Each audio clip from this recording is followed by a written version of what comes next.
వరంగల్ జిల్లా వర్ధనపేట మండలం దమ్మనపేటలో ధాన్యం కొనుగోలు నిలిచిపోయాయి.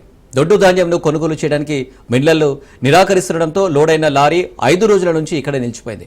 అకాల వర్షాలకు ధాన్యం తడిసిపోతుందని రైతులు ఆవేదన వ్యక్తం చేస్తున్నారు. తాము కంటి మీద కొనుక్కు లేకుండా గడుపుతుంటే అధికారులు మాత్రం పట్టించుకోవడం లేదని రైతులు ఆగ్రహం వ్యక్తం చేస్తున్నారు. ఇప్పటికైనా అధికారులు నిర్లక్ష్యాన్ని వీడి ధాన్యంను తూకాలు వేయించి పంపించాలని రైతులు డిమాండ్ చేస్తున్నారు.